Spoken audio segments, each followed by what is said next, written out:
기도하겠습니다. 하나님 아버지, 저희가 말씀 앞에 습니다. 제 귀를 열어주셔서 하나님 말씀을 잘 듣게 하시고 그 귀한 말씀 마음 가운데 새기는 귀한 시간 되게 허락하여 주옵소서. 예수님의 이름으로 기도합니다. 안녕들 하셨어요? 거의 4년 만에 왔습니다. 그 기나긴 그 악몽 같은 코로나 시대에 잘 건강하게 지내시고 다시 이렇게 만나게 돼서 얼마나 제가 기쁜지 모르겠습니다. 그 더 은혜 받은 거는 제가 고등학교 때 저도 이제 노래 합창단 쿼르테트하고 사중창단 하는데 아니 세상에 그 사중창 오늘 그렇게 잘할 수가 있어요? 계속 듣고 싶은 아주 너무 은혜스럽고 거기다 네 분이 또 아주 화음까지 맞춰갖고 설교보다 그 찬양 듣는 게 더 좋아요. 너무 은혜 감사드립니다. 그래서 지금 그 제일 이제 제가 오늘 그 목사님 연락을 받고 이제 오면서 제일 고민스러웠던 게 우리가 이게 하반기에도 지금 뉴스에도 나옵니다만 세계 경제 인플레이션이 심해가지고 세계적으로 좀 어려울 거다. 뭐 식량 위기도 올 거다. 여러 가지 말이 많습니다. 그래서 이런 우리가 그렇지 않아도 살아가기 힘든데 이 어려운 가운데 우리가 뭘 붙들고 와야 사회가 될 건가 이런 말씀 가운데서 제가 오늘 이 욥기의 욥이라는 사람을 여러분한테 소개하기 원합니다. 이 욥기가 42장 정도 되니까 여러분들이 저 TV에 있는 드라마보다 훨씬 드라마틱하고 재밌어요. 그러니까 시간 낼 때마다 읽으시고 제가 오늘 소개를 하겠지만은 긴 시간 하면 여러분들 배고프셔서 안 돼서 간략하게만 소개하고 넘어가니까 같이 나중에 집에 가셔서도 또 읽어보시고 그러기 바랍니다. 우리 요새 또 정치 때문에 또 세계가 뭐 좌측 우측으로 다 갈라졌죠 완전히. 그다음에 뭐 이 도덕률도 땅에 다 떨어지고 이 경제 문제도 시끄러워서 아주 우리가 절망 가운데 참 살아가게 됩니다. 새로운 가능성을 어디서 찾아야 될까 참 어려울 때가 많습니다. 정말 우리 땅에 평화가 오는가? 또 정의가 우리 가운데 과연 나타날 수 있는가? 우리의 장래는 진짜 풍요로울 수 있을까? 여러 가지 고민에 잡힙니다. 근데 우리가 이 컨트롤할 수 없는, 통제할 수 없는 이런 저 사회적, 자연적, 경제적 그런 재난이 심해져서 이 재난들이 삽시간에 지구 전체를 휩쓰고 있습니다. 국가적 차원이나 국민적 차원에서 극복하기 어려운 이 모든 것을 우리가 뭐라 그래? 글로벌 위험 사회에 우리는 살고 있다 이렇게 얘기합니다. 여러분들 잠깐 기억을 돌리시면 물론 97년도에 IMF도 있었습니다만은 2008년도에 뭐죠? 미국 비우량 대출이 있었죠. 서프라임 무기지라고 또 아주 고쳐버렸죠. 2009년에 신종플루 또 왔었죠. 그다음에 또 2015년에 메르스 왔죠. 또 지금 뭡니까? 코로나 바이러스에다가 또 변종까지 또 있다 그래요. 그다음에 뭐 요새 뭐예요?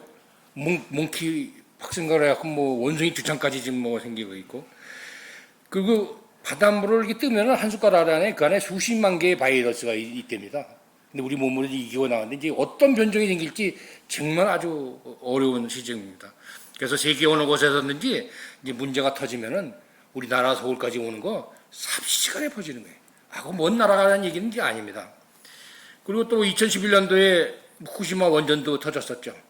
그 원전으로 생기는 방사능이 제일 큰 문제 아닙니까? 빛도 없어요, 냄새도 없어요, 형체도 없단 말이에요.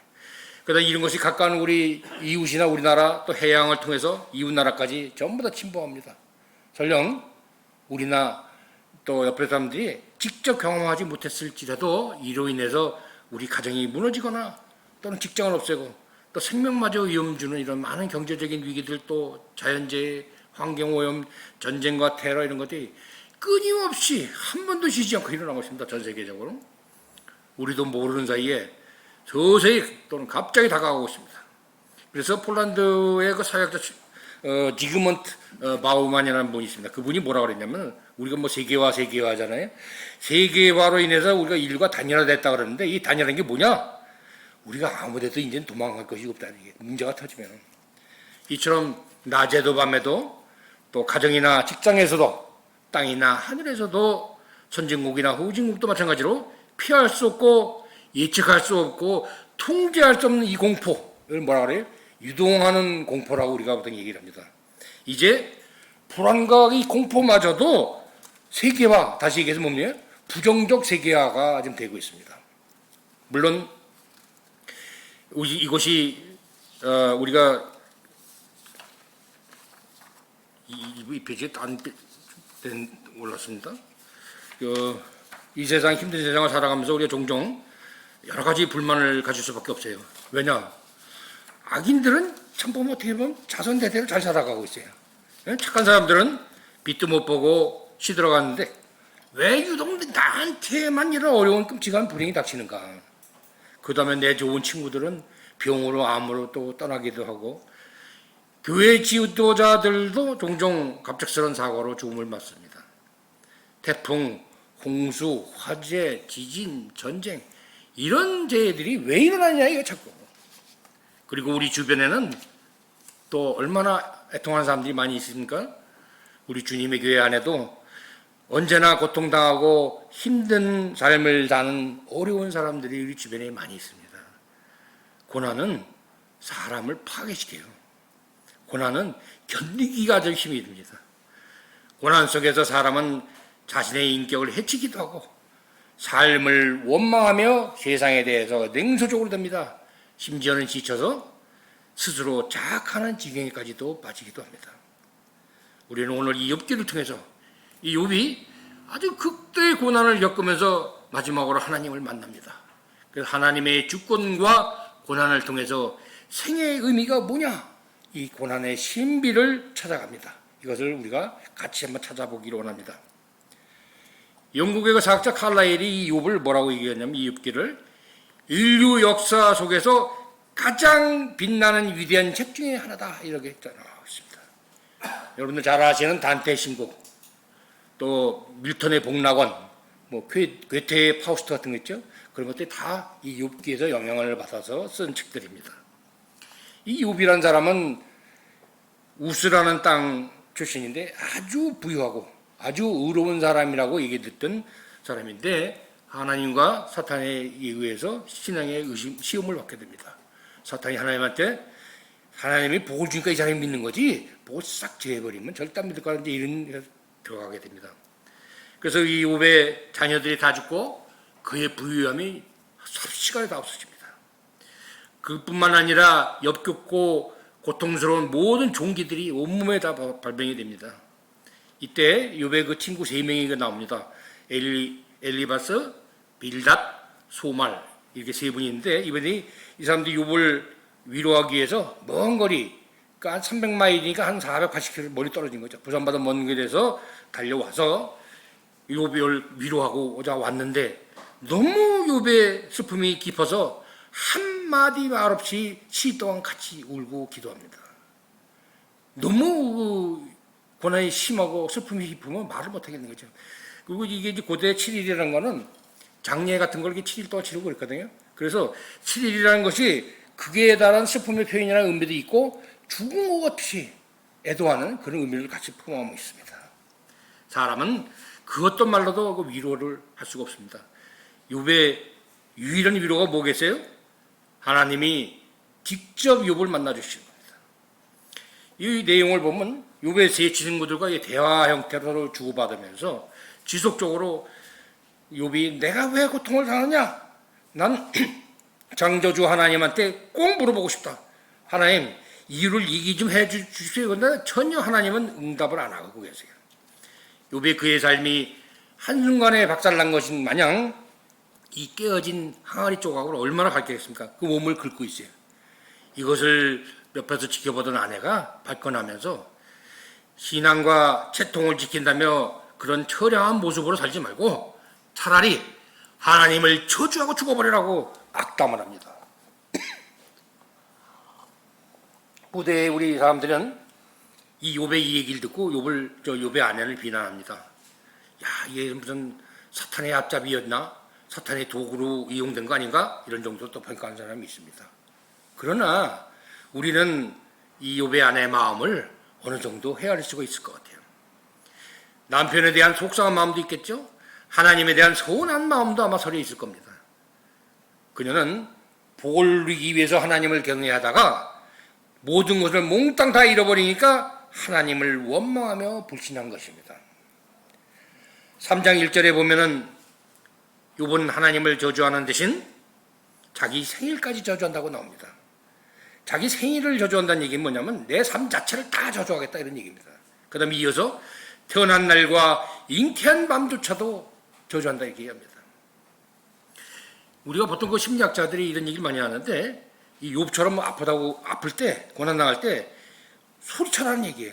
소리치지 않고 꾹 참고 내색을 안 하면은 회복과 치유의 기능이 뚝 떨어진다고 얘기합니다. 그러니까 여러분들도 우리도 살다가 힘이 들고 어려운 일을 당할 때 하나님께 아파 죽겠다고 소리치는 거예요. 묵묵히 참으면 어떻게 된다? 병이 돼요.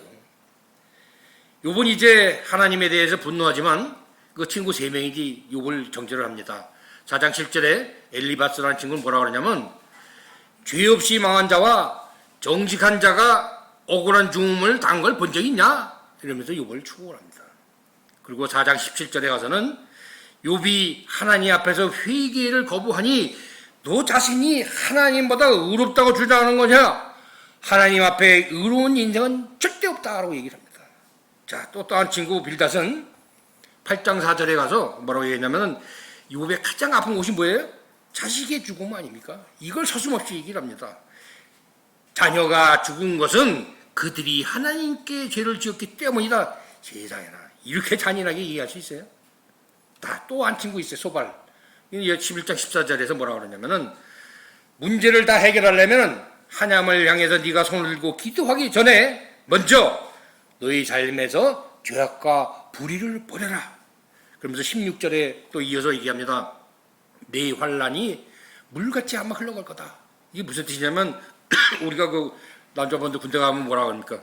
국방부 시긴 거꾸로 매달아도 간다 그러잖아요. 그러니까 뭐냐, 어떻게든 살아남아라. 이 모든 게 지나갈 것이다. 이게 얘기는 합니다. 욥의 친구들이 의인은 반드시 복을 받고 악인은 반드시 징계를 받는다. 이런 지극히 단순한 논리를 가지고 욥을 추궁하고 있습니다.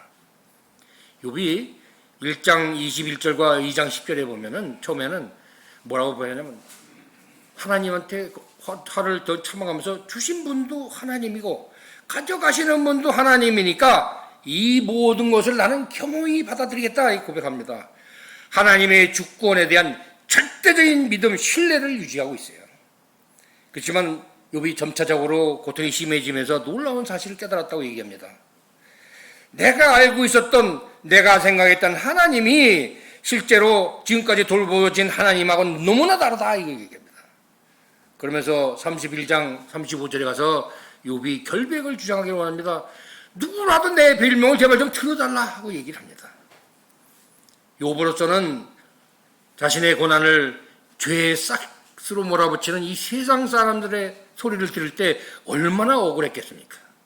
재산을 날리고 자식까지 잃어 망한 인생이 된 것도 너무너무 억울하지만 지난날 내 자신이 살아온 삶 자체가 통째로 다 날아가 버린 거예요.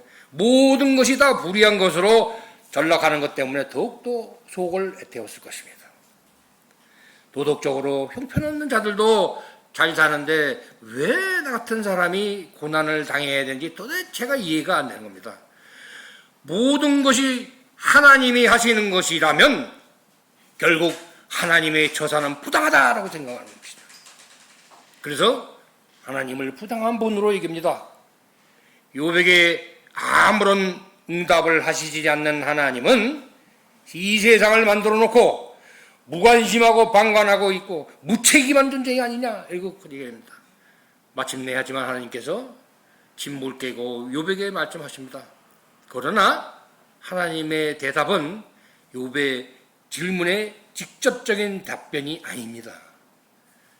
38장 1절에서 회오리 바람 쪽에서 욥에게 말씀하신답니다. 하나님이 나타나실 때 비바람이 불고 구름이 천둥치고 이런 현상이 일어나죠. 그러면서 재판장이신 하나님이 판결하기 전에 피고의 자리에 있는 욥에게 질문하는 형태로 얘기하십니다. 하나님은 그저 옆에서, 왜냐면 사탄하고 말을 끼지 않기로 했거든요. 그 옆에서 가만히 오해하고 있는, 어려움을 갖고 있는 욥을 지켜볼 수밖에 없다가 드디어 욥을 직접 개입을 해서 만나서 얘기할 때 난 하나님 얼마나 그 순간이 기쁘고 좋았을까 생각해 봅니다. 그러나 욥을 만나주시는 하나님은 욥이 왜 고난을 당했는지에 대해서는 전혀 얘기를 안 하십니다. 우리가 기대했던 건 뭐예요? 하나님, 욥아 미안하다. 사탄하고 내가 너에 대해서 내기를 하다 보니까 이렇게 됐다. 이럴 줄 알았단 말이에요. 근데 하나님은 오히려 욥이 창조된 세상의 모든 이치와 신비로움에 대해서 네가 알고 있냐? 이거 누구 질문하시는 거예요? 이게 무슨 얘기예요? 너 누구냐? 욥은 창조된 세상에서 일어나는 모든 일을 알고 이해할 만큼 뭐 그렇게까지 지혜로운 사람이 아니다. 하나님이 운영하시는 세상에서 너의 요구인 그 공의와 정의가 유일한 문제가 아니다. 여러 주제들 중에 하나일 뿐이다. 누가 창조자이고 누가 피조물이냐 이렇게 얘기를 하시는 거예요. 그러면서 또 두 번째 여지는 너는 세상에 대해서 아는 것이 또 어느 정도 있다고 생각하겠지만은 더 모르는 것이 많다. 세상에는 오직 창조주만이 아시고 창조된 인간은 아무리 노력해도 이 신비로운 영역이 알 수 없는 신비로운 영역이 있다 이겁니다. 여러분 또 4장 10절에 보면은 그럼 하나님이 얘기하지. 너는 위엄과 존귀로 스스로 꾸미며 영광과 화미를 스스로 입을지니라. 여러분 이 화미가 여기서 나옵니다. 우리 교회 이름이 화미 아니에요? 뷰티, 아름다운 게. 이게 무슨 소리냐? 위엄과 존귀로 꾸미고 영광과 화미를 입을 사람이 누구예요? 하나님인 거예요. 그러니까 욥에게 뭐라고 하시면 네가 그럼 하나님 해봐. 한번한테 해봐라. 이게 네가 그럼 하나님이에요. 이건 뭐냐? 욥이 상당히 경솔하고 교만하게 얘기한 걸 막아주기 위해서 거꾸로 반어법을 써서 하나님이 얘기하고 계십니다. 교만한 자, 악한 자를 철저하게 네가 응징할 수 있다면은 내가 인간을 구원하는 구원자로 인정하겠다. 그러나 인간은 못한다. 하나님이 하신다. 공의로운 하나님으로서 하나님이 인간의 구원자라는 말을 하고 계십니다. 이에 욥이 이 하나님의 압도적인 권위에 떨려서 고백하게 됩니다. 그것이 바로 오늘 여러분들이 읽은 42장 2절부터 6절까지 말씀입니다. 회개도 합니다. 이 중에서 제가 오늘 꼭 한 줄만 또 하면 6절 내가 죽게 대하여 귀로 듣기만 하였사오나 이제는 눈으로 주를 배움나이다. 5절에 있는 말씀입니다. 욥이 답을 얻지도 못하고 왜 어떻게 이렇게 고백하게 됐을까요? 욥은 하나님을 만나는 순간 내 자신의 어리석음과 경솔함을 고백합니다. 내가 침범할 수 없는, 내가 자격이 없는 그런 영역을 내가 침범했구나. 이 사실도 인정합니다. 아, 그리고 하나님이 내 고난을 알고 계셨구나. 그것도 깨닫습니다. 하나님이 말씀하시는 공의와 정의가 내가 주장하는 내 의의보다 훨씬 더 크고 신비롭다는 사실을 인정하는 것입니다. 그러면서 뭐라고 해요? 모든 것이 이제는 하나님 손에 달려있구나 이거를 깨닫습니다. 욥은 이제서 하나님을 지식으로 아는 것에서 벗어나서 하나님의 음성을 통해 우리의 영안이 열리고 참된 하나님을 만나고 있는 것입니다. 하나님의 위대성을 깨달을 때 욥의 문제는 아침에 햇빛 이슬처럼 사라져버리고 맙니다. 하나님이 그의 삶에 개입하시든 안 하시든 그건 누구다? 하나님의 고유의 고난이다. 더 이상 이제 하나님한테 이 욥이 자기의 고통에 대해서 얘기하지 않고 대화를 마칩니다. 사람들은 흔히 삶에 갑자기 닥쳐오는 고난과 불행을 피하기 위해서 우리가 교회 가서 신앙생활을 해야겠다. 뭐 이렇게 해서 오는 분도 많이 있습니다. 전능하신 하나님을 잘 섬기면 주님이 우리를 사고해서 불행해서 우리를 보호해 주실 거다. 믿고 또 더 나아가서 하나님의 믿음이 좋은 사람은 어떻게 해요? 좋은 풍요와 행복으로 축복해 주실 거다라고 우리가 알고 있어요. 그래서 성경은 분명 우리가 이 땅에서 하나님을 경외하고 말씀대로 살면 하나님의 축복과 보호가 우리와 함께 할 것이다 라고 강조하고 있어요. 그러나 이 욥기에서는 이게 다가 아니다. 이게 다가 아니다.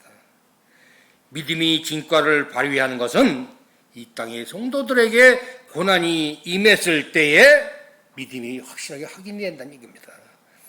성경적인 믿음이 있고 없고의 차이는 고난이 닥쳤을 때 성도들의 반응에서 나타납니다. 욥의 아내처럼 반응한 사람들은 온전한 믿음을 소유했다고 할 수 없습니다. 그들에게 믿음이 뭐예요? 이 땅에서 내가 가지고 있는 누리는 부귀와 재난으로부터 보호가 그 믿음에서 이렇게 착각을 하고 있는 거죠. 믿음의 사람은 악이 망하고 옳은 것이 이기리라 하는 믿음을 갖게 됩니다. 이것은 눈으로 확인할 수가 없어요. 지성으로 지식으로 해결되는 문제가 아닙니다. 원래 믿음의 몫인 겁니다. 욥기에는 믿음은 보이지 않는 것을 보는 것이다 라고 얘기했습니다. 믿음이란 온갖 고난과 어려움이 닥쳐와 아무것도 보이지 않을 때에 하나님만을 바라보고 하나님을 신뢰하는 것이다. 도저히 하나님을 신뢰할 수 없다고 생각될 때까지도 주님을 신뢰하는 것입니다. 세상의 부조리에도 마침내 의가 승리하리라, 이거를 믿는 것입니다. 우리 모두가 떨리는 마음으로 하나님의 승리를 믿음의 눈으로 바라볼 줄 알아야 됩니다. 하나님이 책임져 주시는 것, 또 우리가 하나님께 책임 묻는 것, 이건 별개의 다른 문제입니다. 모든 것을 하나님의 탓으로 돌리면은 우리는 운명론에 빠져버려요. 다 하나님 알아서 아니죠. 내가 할 일이 없으니까. 나를 주체로 세워주신 거예요. 책임을 질 수 있는 사람만이 주체자가 되는 겁니다. 하지만 우리는 우리 삶에 대해서 전적으로 모두 책임을 질 수가 없어요. 그런 점에서 어떻게 돼요? 우리는 온전한 주체는 아닌 거죠. 그러나 하나님은 뭐예요? 무한한 책임을 지는 무한한 주체이신 겁니다. 자, 이제 욥은 그런 운명론에서 벗어나서 인생의 책임적인 주체요, 겸허한 주체로 서서 이 논리를 벗어나서 이제 신앙의 세계로 돌아오면서 고백합니다. 42장 3절에 말씀하십니다. 내가 스스로 깨달을 수 없는 일을 말하였고 회개 스스로 알 수 없고 헤아리기 어려운 일을 말하였나이다 하면서 회개합니다. 하나님께서 여러분의 공경을 돌이키실 그 지점은 욥의 공경을 돌이키신 지점과 똑같지 않을 수가 있죠. 왜냐? 여러분이 당한 시련과 욥의 시련이 성격상 다르기 때문에 그렇습니다. 여러분이 회복되는 시기는 언제냐? 여러분의 영혼이 깨어질 때입니다. 하나님밖에는 더 이상 의지할 데가 없을 때 우리는 하나님과 가장 깊은 관계를 맺을 수가 있는 것입니다. 어떤 고난은 우리가 뭐라 그래요? 하나님의 사랑의 매다, 이렇게 또 이해할 때도 있어요. 어느 정도 우리가 어려움을 겪으면 어떻게 돼요? 인간이 된다 그러잖아요. 사람이 되기도 하고. 이런저런 어려움을 하나님의 뜻이거니 생각하면서 또 이겨내고, 또 그런 어려움을 통해서 새로운 것을 깨닫고 깊어지기도 합니다. 하나님 뜻이라고 믿을 때 선한 결실을 맺으리라는 희망을 갖게 되고 긍정적인 자세를 가지고 삶의 투지를 다지기도 합니다. 그런데 어떤 고난은 선하신 하나님의 뜻이라고 믿기에는 너무나 혹독하고 끔찍할 때가 있어요. 이 끔찍한 고난에 하나님의 뜻이 있고 하나님의 뜻 안에서 일어난 일이다 이러고 고난당한 사람한테 할 말입니까? 아니에요. 욥의 친구들은 지금 자기는 불행당하고 있지 않잖아요. 그렇기 때문에 불행에 대한 문제에 대해서 일반적인 얘기만 하고 있는 거예요. 네 죄 때문에 고난이 생겼다. 좋은 일뿐만 아니라 모든 불행까지도 하나님이 주시는 것이며 모든 일에는 하나님의 뜻이 있다. 이렇게 신앙의 언어로 얘기를 할 수 있을지 모릅니다. 그러나 그 말은 불행이 닥친 사람에게 해줄 수 있는 말이 아닙니다. 일반적인 고백이지만 구체적인 상황에서 하신 얘기가 아닙니다. 너무나 쉽게 그런 것까지 하나님의 역사라고 얘기하면은 하나님을 아주 잔인한 존재로 만드는 경우가 생깁니다. 이와 같은 정당화는 자칫 하나님의 진정한 모습에서 우리가 벗어나게 돼요. 지금 마치 욥과 친구들이 너희는 논쟁과 똑같습니다. 제가 늘 예전에 그런 얘기인데 누구 우리 성도들이나 친구나 옆에 갔을 때 어려운 일 당할 때 옆에 가서 하나님의 뜻이 있을 거 이런 얘기 하지 말라고. 그 사람 당한 게 어마어마하고 사람이 죽어서 부모한테 같이 아무 말 없이 옆에서 울어주며 7일 동안 기도하고 같이 하고 이것이 훨씬 도움이 됩니다. 이것은 불행의 소용돌이가 다 지나간 후에 내가 뒤돌아보니 이 모든 것에 하나님의 뜻이 있었구나 이러고 얘기할 수 있어요. 시간이 지난 다음에 말할 수 있는 겁니다. 저를 아까 소 목사님 소개할 때 49에 신학교 왔다는데 저도 많이 망탕하면서 딴 데 다니다가 어려운 일도 당하고 그러다 마지막에 어떤 이제 사인을 받고 신학교를 갔는데 그때도 제가 보니까 돌아보니 하나님 여기 가시려고 이렇게 탁탁 막았구나. 이걸 깨닫는 거예요. 그때 하나님의 뜻이 있다니 이렇게 하면 이해가 안 되죠. 하나님은 불행을 기획하고 실행하시는 분이 아닙니다. 하나님이 인간에게 자유를 주셨잖아요. 인간을 주체로 세워놓기 위해서 하나님이 우리에게 자유를 주신 겁니다. 또 이 어설픈 세상살이에 대해서 하나님이 무한한 책임을 져주시고 그러기 위해서 어떻게 합니까? 하나님이 간섭을 합니다. 우리를 주체로 세워주시는 거나 우리 하나님이 간섭하시는 거 모두 우리에게 뭡니까? 희망과 위안을 주시는 하나님의 은총입니다. 그렇다고 하나님이 종말 때까지 세상을 방관하고 인간이 어떻게 하나 하고 멀리서 쳐다보고만 계십니까? 그렇지 않습니다. 한 사람 한 사람의 인생을 주관하시고 도와주시고 이끌어 주십니다. 하나님이 이 역사를 주관하시기 때문에 우리에게는 희망의 자리가 있는 것입니다. 인간의 불행은 인간이 뜻대로 한 인간의 책임입니다. 인간 세상의 악한 의지가 이 불행을 잉태해서 만들어낸 것입니다. 누구의 잘못이 아니라 인간 세상의 비뚤어진 마음이 불행을 열매로 맺은 것입니다. 불행은 인간의 악에 대한 하나님의 정의로운 보복이 아닙니다. 특히 의로운 자나 약자나 무거운 자의 불행, 인간의 불행을 하나님은 원치 않으시고 가슴 아파하십니다. 하나님은 우리가 눈으로 본다는 게 믿음의 지성의 최고의 경지를 우리를 가르치겠습니다. 내가 지금 하나님을 믿지만 주님이 재림하셔서 이 땅에 하나님 나라가 온전히 이루어질 때 그날 되면 나는 하나님을 볼 것입니다. 믿음이라는 것은 눈으로 보기 이전입니다. 보이지 않기 때문에 어떻게? 그래서 믿는 겁니다. 보이는 건 뭐예요? 그건 아는 거지 믿을 필요가 없지 않습니까? 욥은 이 폭풍우 속에서 하나님을 만났습니다. 그리고 생명의 거룩함, 사는 것 자체의 거룩함을 깨닫기 시작하는 겁니다. 이 우주에 가득 찬 은총을 느끼면서 내가 물었던 문제가 이젠 아무 문제가 안 되는구나 이게 깨닫습니다. 하나님을 신뢰하는 법을 알게 된 겁니다. 그리고 욥은 하나님을 가깝게 느끼기 시작합니다. 욥이 했던 회개는 욥이 무슨 나쁜 짓을 한 것에 대한 회개가 아니고 자기에게 정말 좋은 것인지 무엇이 좋은 것인지도 모르고 산 것에 대한 회개입니다. 자기를 정말 사랑한다는 것은 자기가 가지고 있던 그런 명예나 소유에 의지하지 않는 겁니다. 어떻게? 오직 주께 영광을 돌린 겁니다. 여러분들 잘 아시는 그 웨스트민스터 교리 문답서 있죠? 그 대유리 소유리 다 보면 거기에 제일 첫 번째 나온 얘기가 뭐예요? 사람의 제일 되는 목적이 무엇이냐? 그거부터 묻습니다. 하나님을 영화롭게 하는 것, 그리고 영원토록 그를 즐거워하시는 것이다. 그것이 첫 번째 나옵니다. 욥기는 시대와 장소를 초월해서 아파하며 힘든 세상을 살아가는 모든 사람을 위해서 삶의 의미와 위로와 치유의 메시지를 주고 있습니다. 그리고 더 좋은 건 뭔 줄 알아요?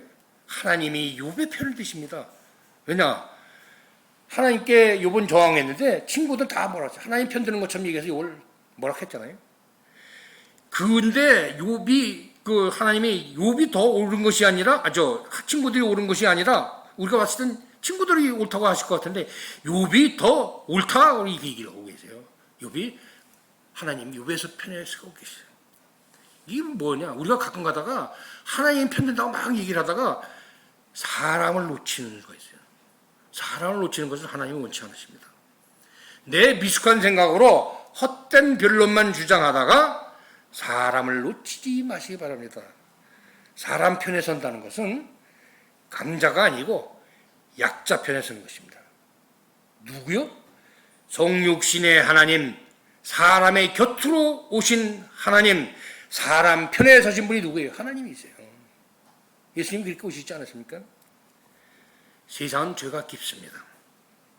의인들의 고난은 그 죄값을 대신 받는 거라고 생각합니다. 고난당하는 의인들은 세상 짐을 지고 가는 어린 양, 하나님의 어린 양 같아요. 그 의인들의 기도가 이 세상을 살려가고 있다고 생각합니다. 세상의 냉혹한 대접에서 자기 일을 지키기도 힘든 이 세상의 고난을 당하는 의인들에게서 오히려 뭡니까? 용서가 생깁니다. 요 42장 8절에서 욥이 자기를 구박했던 그 친구들을 위해서 오히려 용서해달라고 하나님께 말씀합니다. 그래서 하나님 뭐라 그래? 내 종 욥이 너희를, 그 친구들을 얘기하는 거거든요. 너희를 위하여 기도할 거다. 이렇게 얘기하십니다. 이와 같이 자기를 학대하거나 비웃는 자들을 용서해달라는 속죄의 기도가 그들이 사는 그런 악한 세상까지도 살려주게 되는 것입니다. 굳이 의인이랄 것도 없는 무고한 자들의 순환은 어떻습니까? 이런저런 모양으로 세상 풍파를 겪고 세상의 악에 순환당한 어린아이들의 고통, 그리고 신체 장애를 가지고 태어난 이들의 고통을 우리는 어떻게 볼 것입니까? 그들 역시 세상 짐을 지고 가는 하나님의 어린 양 같지 않습니까? 자신이나 그 부모의 죄가 많아 그런 어려움을 당한 것이 아니다 하는 거 우리는 너무나 잘 알고 있어요. 세상의 죄가 문제인 거예요. 자신의 책임과 무관하게 아무 이유 없이 까닭 없이 당하는 그들의 고난 역시 세상이 치러야 할 죗값을 대신 치는 것은 아닌가 우리가 이렇게 볼 수 있어요. 그들이 겪는 고난의 세상을 통해 세상 짐을 지고 가는 어린 양을 그들에게서 떠올 수 있다고 생각합니다. 그렇다고 하나님이 이 세상을 용서하기 위해서 늘 희생물을 요구하는 것 그렇지는 않습니다. 자, 요백에는 이제 세속적인 성공은 아무 중요하지도 않아요. 하나님을 믿는 그 믿음의 풍요로움 속에서도 오히려 가장 풍요로운 자가 됐습니다. 하나님을 까닭없이 섬기는 자는 바로 그 믿음이 권세요 복입니다. 부귀영화는 오히려 거추장스러운 것이 되어버린 겁니다. 당혹스러운 고난으로 내면에 엄청난 공격성이 생기고 남에게 적대적인 성격을 갖게 됩니다. 살아남기 위해서 비겁하게 되기도 합니다. 힘든 고통 가운데 하나님께 울부짖어 봤는데 아무런 응답이 없으면 어떻게 돼요? 크게 실망하고 격분하고 하나님에 대한 신앙마저 버리고 떠나가기도 합니다. 우리의 고난이 얼마나 이렇게 파괴적입니까? 우리는 하나님의 목적과 방법들 앞에 겸손과 순종으로 자세로 우리가 사는 법을 점차 배워나가야 됩니다. 고난을 통해 우리 인생은 한계가 있구나, 이 죽음을 피할 수 없구나 이런 사실을 깨닫습니다. 그 결과 영원한 생명을 준비하게 됩니다. 자신이 직접 연약함을 겪어보지 못했다면 어떻게 쉽게 치근한 마음을 가질 수 있겠습니까? 다른 사람을 위로하는 자가 되려면 먼저 자신이 다른 사람의 슬픔과 아픔도 겪어보아야 될 것입니다. 우리 주님도 똑같이 친히 고난을 겪으셨어요. 고난은 인내와 끈기를 가르칩니다. 하나님의 뜻에 따라서 우리가 변화되면 우리 안에서 인내와 끈기가 성숙하고 발전합니다. 그래서 영성훈련이라는 것은 평생에 걸쳐서 그가 죽기 전까지 이루어야 된다는 사실을 기억하시기 바랍니다. 그러나 모든 고난은 언제나 끝이 있습니다. 로마서 8장 28절에 그렇게 해야죠. 하나님을 사랑하는 자, 곧 그의 뜻대로 부르심을 입은 자들에게는 모든 것이 합력하여 선을 이룬다 얘기합니다. 그 다음에 고린도전서 10장 13절에 얘기하시죠. 하나님은 미쁘사 너희가 감당하지 못할 시험당함을 허락하지 않는다. 네가 감당 못할 시험을 주지 않겠다는 얘기예요. 시험 당할 즈음에는 또 된다. 또한 피할 길을 낸다 그랬어요. 너희로 능히 감당케 하시느라. 자, 늘 얘기합니다. 사방에 들러 막혀도 어디에 뚫렸어요? 하늘이 뚫렸잖아요. 하늘을 보세요. 하나님. 믿음으로써 고난을 극복하고 나면 하나님이 우리에게 고난도 허용하시는구나 하는 사실을 우리가 깨달을 수 있어요. 왜냐하면 고난을 통해 우리의 성품이 변하고 이 변화를 통해 우리 인생에 하나님의 선하심이 심어지는구나 우리 깨달을 수 있습니다. 고난을 잘 이겨내면 우리는 더욱더 열정적으로 변하고 오래 인내하고 겸손한 사람이 될 수 있습니다. 그리고 이 고난을 통해서 인생을 현실적으로 바라보고 희망을 우리가 품을 수 있습니다. 그 어떤 경우가 처하더라도 오직 하나님의 뜻과 도움을 먼저 구하는 성숙한 신앙인 자세를 모두 가지시기 바랍니다. 우리 앞에 늘 푸르게 펼쳐져 있는 푸른 초장만 있는 게 아니에요. 베드로전서 5장 8절 있죠. 대대적마귀가 우는 사자같이 두루다니며 삼킬자를 찾는다 그랬어요. 우리는 환난을 이길 이 믿음의 훈련이 있어야 됩니다. 시편 시인이 23편에 그렇게 얘기하죠. 사망의 음침한 골짜기를 지날지라도 하나님으로 인하여 두려워하지 않는다 그랬어요.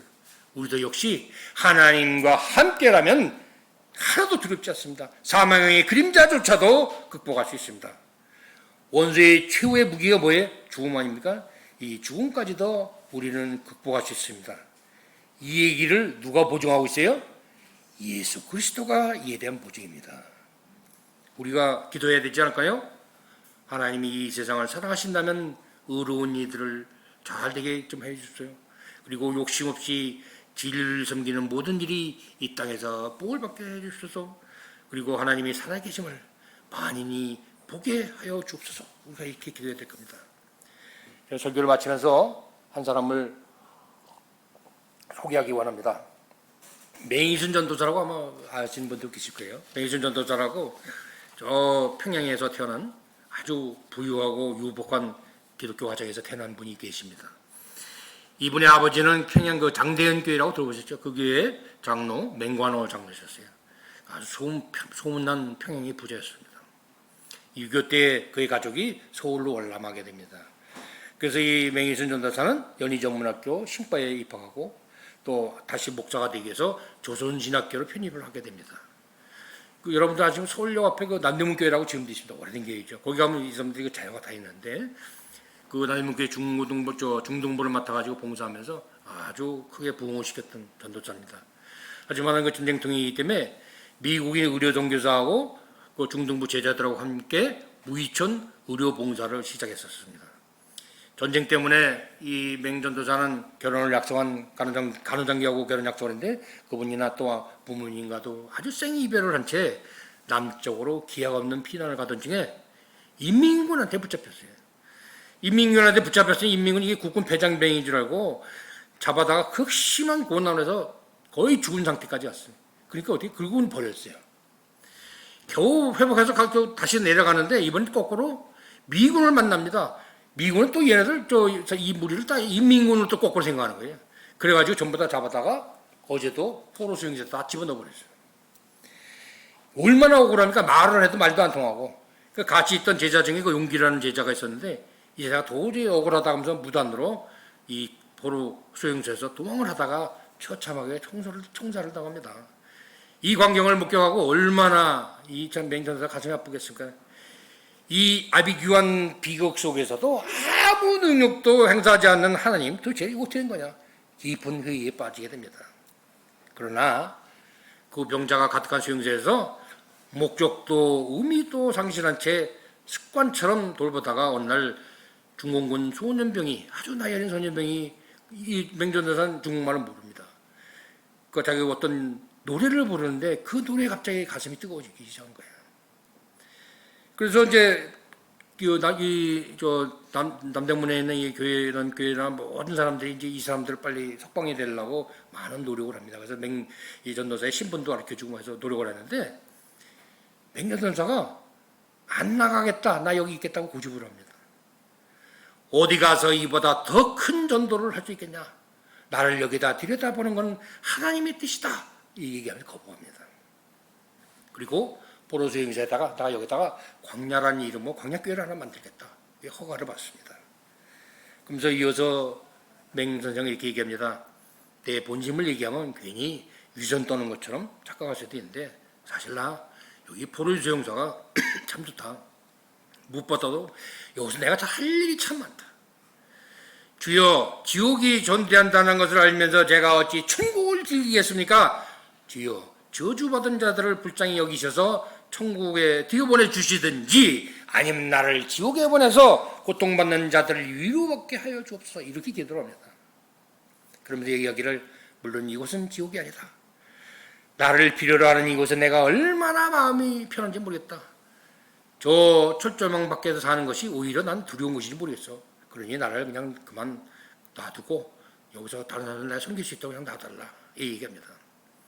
가장 열악한 곳에서 중공군 환자들을 희생적으로 돌봐주며 무엇을? 그 시대의 사랑을 실천하고 있는 겁니다. 석방 하루 전이었어요. 중공군 수용소에서 그와 같이 환자들을 돌보며다가 그만 과로로 쓰러져서 다시는 일어나지 못하고 주님의 품으로 갔습니다.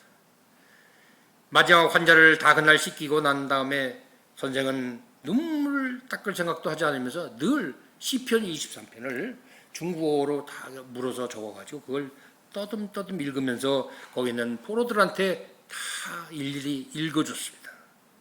그 다음에 다 읽고 난 후에 높은 곳을 바라보며 다시 한 번 말씀하십니다. 23편에 있죠. 내 잔이 넘치나이다.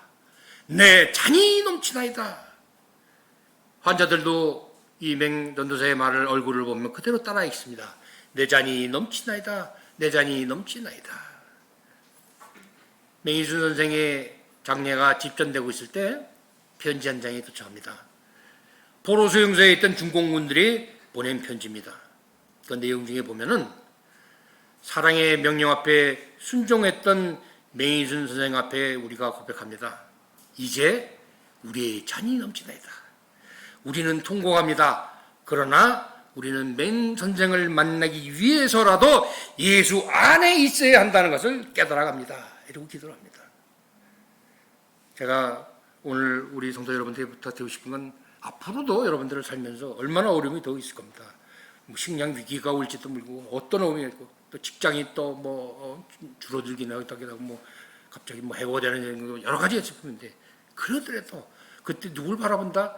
하나님을 바라봐요. 하나님 응답을 하시지 않는 것이 아니라 하나님의 나의 고통을 아시면 나를 끝까지 다 알아보고 계시고 그러듬에도 불구하고 날마다 우리 하나님께 그럼에도 불구하고 감사와 찬양의 잔, 내 잔이 넘치나이다 이런 고백이 여러분들의 고백이 되기를 간절히 축원합니다. 기도하겠습니다. 날마다 우리를 돌보시는 하나님, 우리가 사망의 골짜기를 다닐지라도 두려워하지 않으면 주께서 늘 우리와 함께 하신다고 우리가 고백합니다. 우리 입술에 내 잔이 넘치나이다 라는 고백이 끊이지 않게 하시고 불안 이 세상 살아갈 때도 여호와의 집에 영원히 거할 것을 선언하는 저희들 모두 되게 하옵소서. 예수님의 이름으로 기도합니다.